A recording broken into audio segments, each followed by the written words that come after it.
Yes జయ, మనకు ప్రేమించే మనసే కాదు, త్యాగం చేసే గుండె కూడా ఉందని రుజువు చేద్దాం. కన్నీళ్ళ కమ్ డార్లింగ్, పెద్దల కోసం విడిపోయి గిన్నిస్ బుక్ లోకి ఎక్కుదాం. విడిపోయి ఎంత త్యాగం నీకు ఉండొచ్చు కానీ నీ మూలక 10 సార్లు అవర్షం చేర్చుకుని నాకు లేదు. అంకుల్, మేము విడిపోతున్నాం కదా అని చెప్పేసి మా ప్రేమను చీప్ గా చూడకండి. ఎట్టి పరిస్థితుల్లోనూ మనం విడిపో. నిన్ను విడిచిపెట్టడం అంటూ జరిగేది నేను చచ్చాకని గుర్తుంచుకో.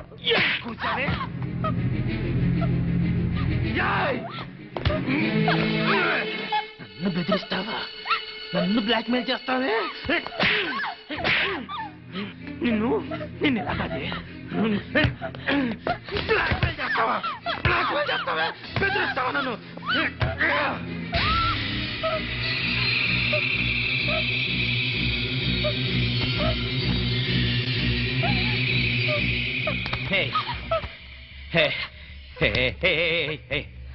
నన్ను ఇంతగా ప్రేమించేదానివి నన్ను ఇరిటేట్ చేస్తావా? అర్థం చేసుకోవాలి, ఐ సీరియస్లీ లవ్ యూ రా. ఆడది పబ్లిక్ గా ఇద్దరు మొగుళ్ళు మెయింటైన్ చేయడం చాలా కష్టం గాని మగాడు ఇద్దరు పెళ్ళాలను మెయింటైన్ చేయడం చాలా ఈజీ అని నీకు తెలీదా? పిచ్చిదనా, లే లే. డోంట్ వరీ డార్లింగ్, నా కన్నవాళ్ళ కోసం వాళ్ళు చూసిన సంబంధం చేసుకుంటా. మన ప్రేమ కోసం నిన్ను చేసుకుంటా. ఓకే? నువ్వు నన్ను పెళ్లి చేసుకోవటం ఏంట్రా? నేను నిన్ను ఊరికమ్మ ఎక్కిస్తా. డాడీ, పాండు ఆయన చెల్లెళ్ళు మిస్ అయిపోయారు, కంప్లైంట్ రాసుకోండి సార్. మా పిల్లలు ఆకలికి అసలు ఉండలేరండి. అలాగని గుక్కడి మంచినీళ్ళు కూడా ఎవరిని అడగరు సార్. మీ అమ్మ అన్న తింట మానేసింది, 2 రోజులుగా మంచం పట్టిందని ప్రకటన ఇప్పించండి సార్. ఎక్కడ ఉన్న పిల్లలు పరిగెత్తుకుంటూ వచ్చేస్తారు. ఓకే ఓకే, మీరెవరో కంగారు పడకండి. అన్ని స్టేషన్స్ కి ఇన్ఫార్మ్ చేసి ఎంక్వైరీ చేయిస్తాను. రఘు. Yes sir.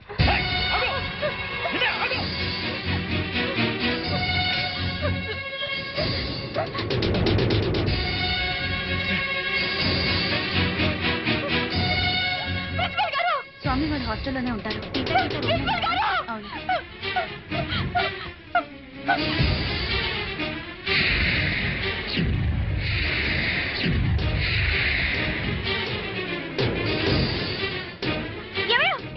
ఏమిటి ఇక్కడకు? అక్కడ చూడ ఎంతమంది జనం ఉన్నారు. పిల్లలు వచ్చారేమో. వెళ్ళి చూద్దాం పద.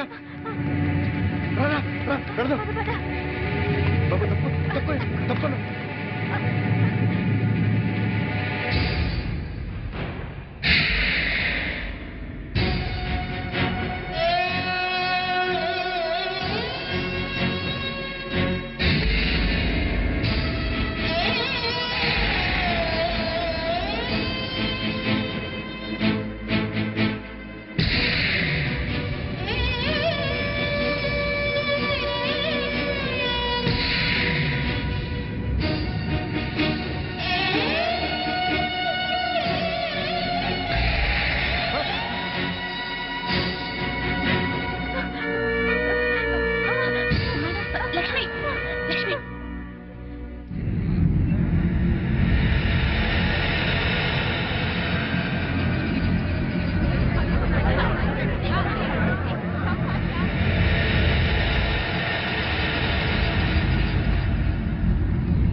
గీత మెరచడమా ఒక్కసారి చూడండమ్మా.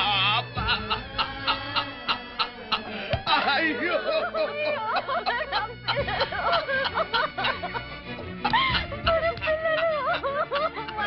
అయ్యో అమ్మా గీత, అమ్మా గీత, మీ అమ్మొచ్చింది ఒక్కసారి చూడండమ్మా. ఒక్కసారి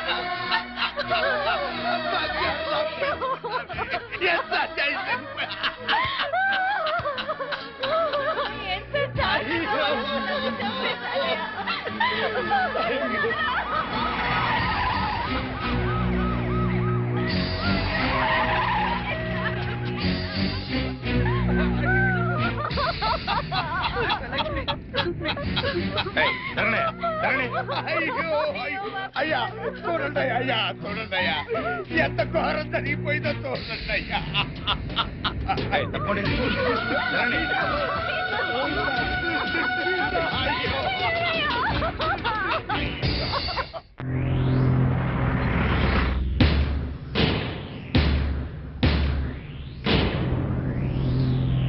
సార్ సీత గీత అనే మెడికల్ కాలేజీ స్టూడెంట్స్ హత్య చేయబడ్డారని నా క్లయింట్ ఆనంద్ అతని తండ్రి Koteswararao state club owner Bapineedu గారు ఇంకా ఎవరో ఊరు పేరు తెలియని టాక్సీ డ్రైవర్ కలిసి ఈ హత్యలు చేశారని సిస్టర్ జయశ్రీ గారు సాక్ష్యం చెప్పడానికి వచ్చారు. కానీ ఈ నర్సు జయశ్రీ గారు కాకుండా మరెవరైనా అంటే మెడికల్ కాలేజీ ప్రిన్సిపాల్ గారు కాలేజీ ప్రొఫెసర్సో తోటి విద్యార్థులు లేక కనీసం సీతాగీతల అన్నావదులైనా సాక్ష్యం చెప్పుంటే ఆ సాక్ష్యానికి ఎంతో విలువనిచ్చేవాళ్ళం. What do you mean? నర్సులు చెప్పే సాక్ష్యాల కోర్టులో విలువ ఉండదా? తప్పకుండా సార్. నర్సుగా ఆవిడ సమాజంలో ఒక రెస్పాన్సిబుల్ సిటిజన్. కానీ సదరు జయశ్రీ గారు నా క్లయింట్ ఆనంద్కు ప్రియురాలే. జయశ్రీ గారు, మీరు మెడికల్ కాలేజీ స్టూడెంట్ ఆనంద్ను ప్రేమించారా? గంగిరెద్దులా తలూపుతేలా సమాధానం చెప్పండి. ప్రేమించాను. మరి ఆనంద్ మిమ్మల్ని ప్రేమించాడా? అనే చెప్పాడు. అని చెప్పిన ఆనంద్ మిమ్మల్ని తన తల్లిదండ్రుల దగ్గరికి తీసుకెళ్లి మీ ప్రేమ గురించి చెప్పాడా? చెప్పాడు. మీ మీద ప్రేమ లేకపోతే వాళ్ళ దగ్గరికి తీసుకెళ్ళాడు కదా. సో ఆనంద్ మిమ్మల్ని సిన్సియర్ గా ప్రేమించాడు. ఆనంద్ తల్లిదండ్రులు ఏమన్నారు? మా పెళ్లికి ఒప్పుకోలేదు. సార్, ఒక పెద్దింట్లో పుట్టిన ఒక్కగానొక్క కొడుకు ఒక పెద్దింటి అమ్మాయినే పెళ్లి చేసుకోవాలనే సగటు తల్లిదండ్రుల స్వార్థంతో ఆనంద్ తల్లిదండ్రులు ఈ పెళ్లికి ఒప్పుకోలేదు.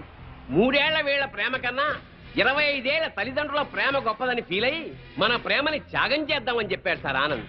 చెప్పాడా జయశ్రీ గారు? చెప్పాడు. వీళ్ళ ప్రేమ గురించి పెళ్లి గురించి కాదండి ఈ case. Here is the point sir.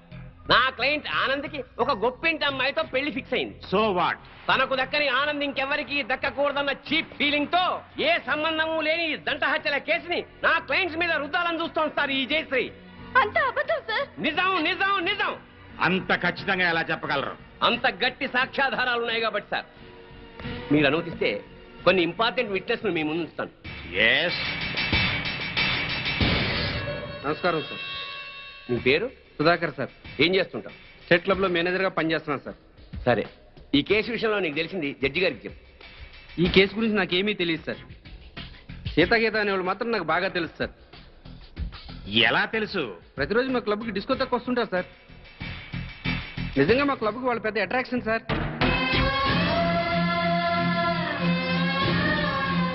నిన్న సాయంత్రం కూడా చాలా అందంగా తయారై మా క్లబ్లో ఉన్న డిస్కోకి వచ్చారు సార్. Are you sure? వాళ్ళతో మాట్లాడాను సార్. వాళ్ళు మినీ డ్రెస్ వేసుకుని డ్యాన్స్ చేస్తుంటే ఏం అప్లై వచ్చిందో తెలుసా సార్? నిన్న సాయంత్రం కూడా క్లబ్కి అమ్మాయిలు 4 రోజుల క్రితమే హత్య చేయబడ్డారని, వాళ్ళ శవాల్ని గుర్తుపట్టడానికి కూడా వీలు లేకుండా కాల్ చేశారని నా క్లయింట్స్ మీద కేసు పెట్టడం హాస్యాస్పదం sir. No no no no no. Sakshi పనిచేస్తున్న స్టేట్ క్లబ్ ఓనర్ కి ఈ కేసులో ముద్దాయికి సంబంధం ఉంది కాబట్టి మీరు చెప్పేదాన్ని అంత స్ట్రాంగ్ గా కన్సిడర్ చేయలేం. అంతకన్నా బలమైన ఆధారాలుంటే ప్రవేశపెట్టండి. మీ పేరు? పెద్దిరెడ్డి సుబ్బారెడ్డి. ఏం చేస్తుంటారు? గవర్నమెంట్ జనరల్ హాస్పిటల్లో డాక్టర్గా పనిచేస్తున్నాను. ఈ పోస్ట్ మార్టం చేసింది మీరేనా? నేనేనండి. ఆ బాడీస్ మెడికల్ కాలేజ్ స్టూడెంట్ సీతాగీతలవే కదా? కాదు సార్, సీతాగీతల వయసు 18 సంవత్సరాలని తెలుస్తుంది సార్. పోస్ట్ మార్టం రిపోర్టు ప్రకారం 35 ఏళ్ళు ఉంటుంది సార్. సో ఈ డెడ్ బాడీస్ వాళ్ళవి అయ్యే అవకాశమే లేదు సార్.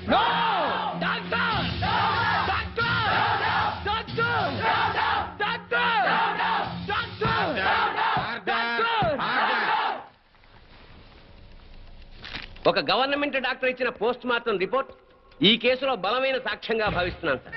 పరిశీలించండి.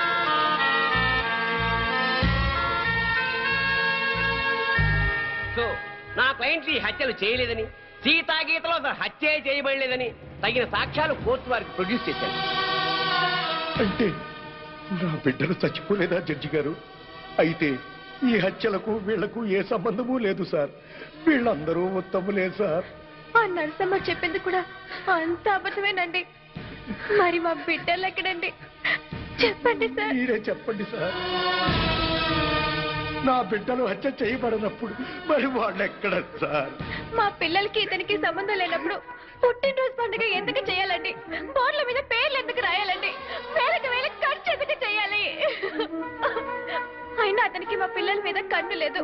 మరి అలాంటప్పుడు మా పిల్లలు ఏమైపోయారండి? ఈ పిల్లల గురించి అడగాల్సింది కోర్టులో కాదమ్మా, పోలీస్ స్టేషన్ లో. జడ్జి గారు, సార్, అతను నన్ను పెళ్లి చేసుకుంటానని నమ్మించి మోసం చేశాడు. నేను చెడిపోయిన దాన్ని, కానీ నాకు మనసుంది సార్. నా మాట నమ్మండి సార్. ఈ దుర్మార్గులే సార్ సీత గీతలు చెప్పేశారు. అది దారుణంగా చెప్పేశారు సార్. 4 ముక్కలు ఎమోషనల్ గా మాట్లాడి 4 చుక్కలు కన్నీళ్లు కాచేస్తేనే అన్యాయం న్యాయమైపోదమ్మా. కోర్టుకు కావాల్సింది సాక్ష్యాలు, కన్నీళ్లు కావు. కన్నీళ్లు కాచేస్తేనే నిజాలైపోతే మా వాళ్ళు గారుస్తారు కన్నీళ్ళు. చెప్పండి అయ్యా. చాలు. ఈ కేసులో పోస్ట్ మార్టం రిపోర్ట్ ని బలమైన సాక్ష్యంగా పరిగణించి బెనిఫిట్ ఆఫ్ డౌట్ కింద నిందితుల్ని నిర్దోషులుగా విడుదల చేయటమైంది. అలాగే సీతా గీత ఎక్కడున్నారో వెంటనే వెతికి పట్టుకోవాల్సిందిగా పోలీస్ డిపార్ట్మెంట్ కి ఆదేశాలు జారీ చేయటమైంది. లేదు, అన్యాయం, అక్రమం, దారుణం, లేదు.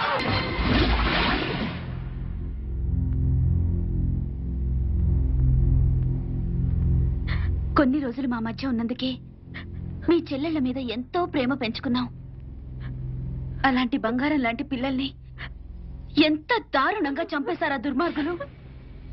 చావు బతుకుల్లో ఉన్న రోగి మా దగ్గరకు వచ్చినప్పుడు చివరి దాకా పోరాడి ఏ రకంగానైనా బతికించడానికి ప్రయత్నిస్తాం.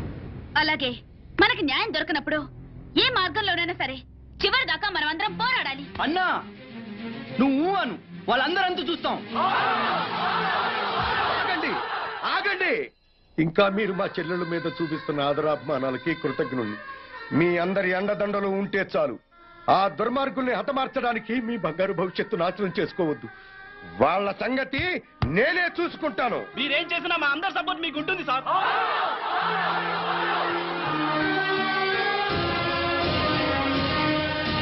ఆనంద్, ఆనంద్, మీరు రమ్మని చెప్పేదాకా వైజాగ్ నుండి రావద్దు. అలాగే అంకుల్. ఒరే బాబు జాగ్రత్త. నువ్వు లేటు బావా. బాబు జాగ్రత్త అని ఇప్పుడు చెప్పడం కాదు. బాబు జాగ్రత్త, అమ్మాయిల జోలికి వెళ్ళొద్దు అని ఆనాడే చెప్పుంటే మన అబ్బాయికి గతి పట్టే. బాయ్. జాగ్రత్తగా వెళ్ళిరా.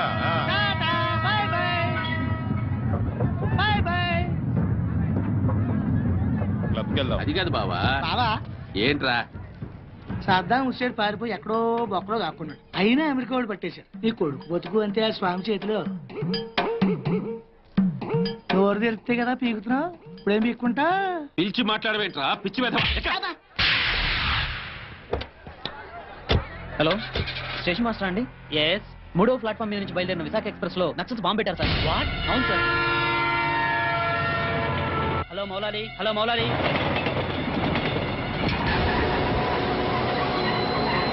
ట్రైన్లో బాంబు పెట్టారంటే అందరూ పారిపోండి.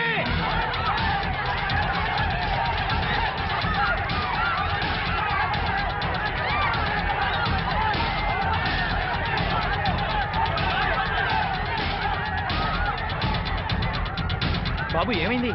ట్రైన్లో బాంబు పెట్టారంటే. బాంబా?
Come on, hurry up.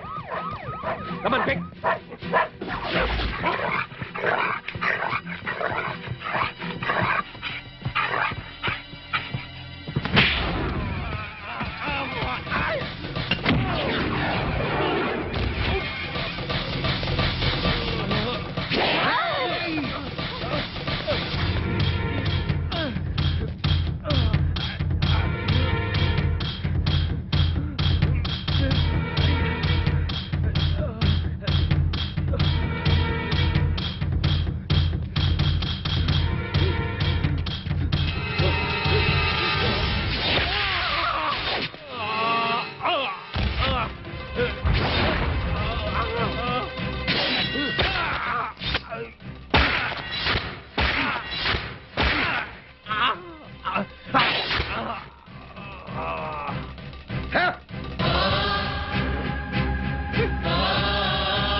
Raghu, yes sir.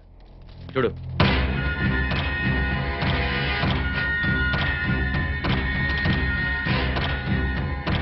Sir Anand చచ్చిపోయాడు సార్.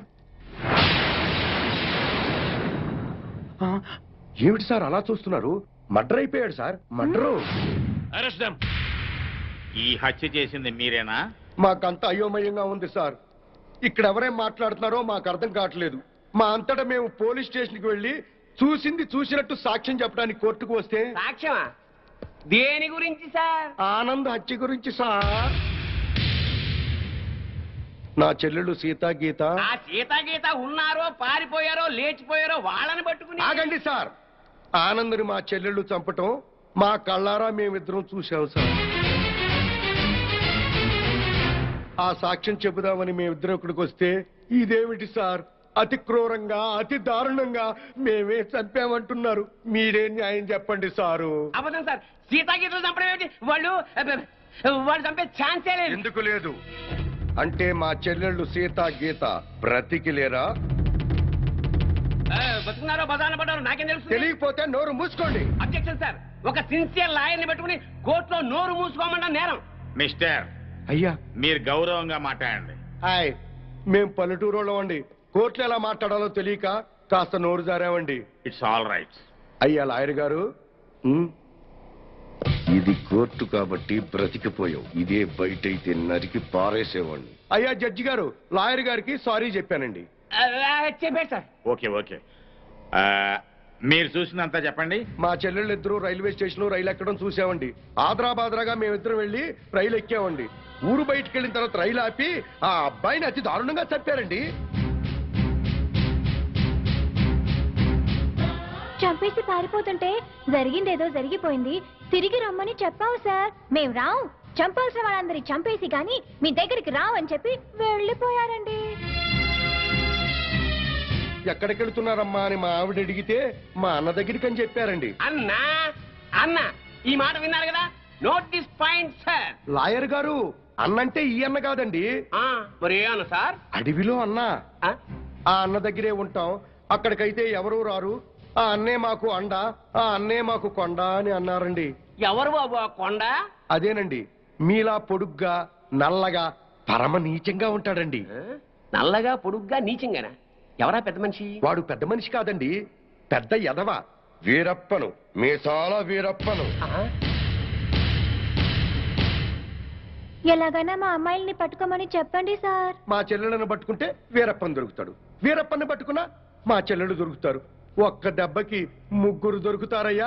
3 రాష్ట్రాల సమస్య కూడా తీరిపోతుందయ్యా. మళ్ళీ ఇలాంటివన్నీ జరగకుండా ఉంటాయండి. వెంటనే అడవికి వెళ్ళి పట్టుకోమనండి సార్. కొద్దిగా మన ఇన్స్పెక్టర్ గారిని పోలీసుల్ని అడవికి పంపితే పని అయిపోతుందయ్యా. ఎవరి పని? మీ అందరి పని. ఈ కేసులో మేమే ప్రత్యక్ష సాక్షులం, నిందితురాళ్ల ఆచూకీ కూడా చెప్తాం అని చెప్తున్న ఈ స్వామి కనకమహాలక్ష్మి దంపతుల మాటల్ని పరిగణనలోకి తీసుకుని ఈ హత్యలో సీతా గీతలు చేశారనే అనుమానంతో పోలీస్ డిపార్ట్మెంట్ ని సత్యమంగళం అడవుల్లోకి వెళ్లి సీతా గీతలతో పాటు వీలైతే వీరప్పన్ని కూడా పట్టుకోవాల్సిందిగా ఆదేశాలు జారీ చేయటమైంది.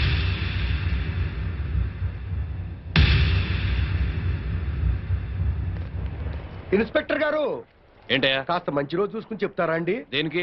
అదే అన్నయ్య గారు, వీరప్పనున్నాడే అతను ఉండే అడవిలోకి బయలుదేరడానికి. వస్తామండి. వెళ్ళొస్తామండి. ఇన్స్పెక్టర్ గారు, డౌట్ లేదు, వీళ్ళిద్దరూ మనకి టెండర్ పెట్టారు. ఈరప్పన గారికి మనం దొరికిపోయినట్టే. షడప్. బస్సు దిగొచ్చారు కదా అనుకున్నాను. నల్లకోటనే దడదడలాడిస్తున్నారు. ఇంకా లేట్ చేస్తే మిమ్మల్ని కూడా మందులో చిప్స్ లాగా తినేస్తాడు. రాంగ్ టైములో కుళ్ళు చోకులే మాకు. ఏ టైములో ఏం చెయ్యాలో మాకు తెలుసు.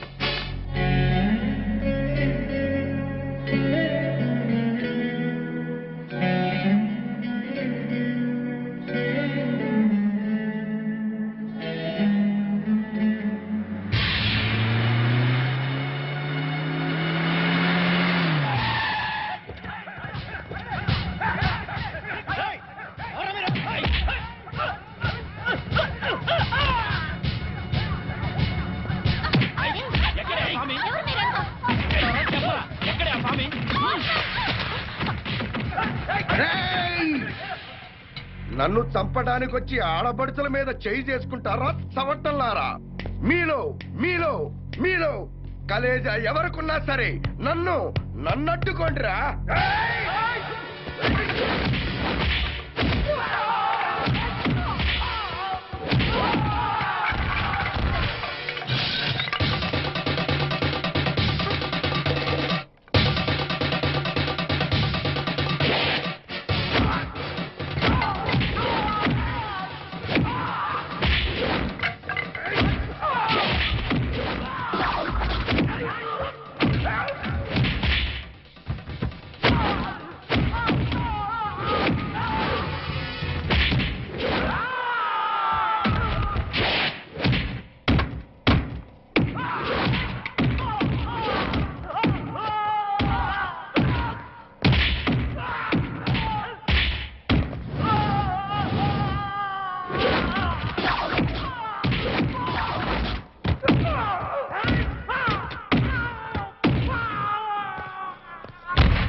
ఎవడ్రా మిమ్మల్ని పంపింది?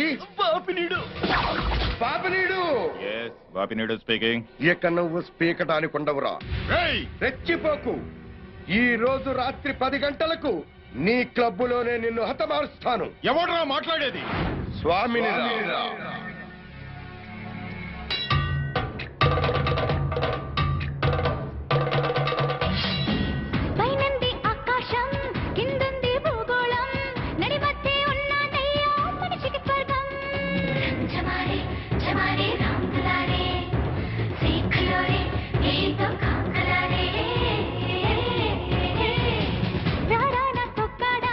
చిక్కిత్తం తిరివాడా, సత్తె పూల సంగా పెట్టే పేడ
ఏయ్!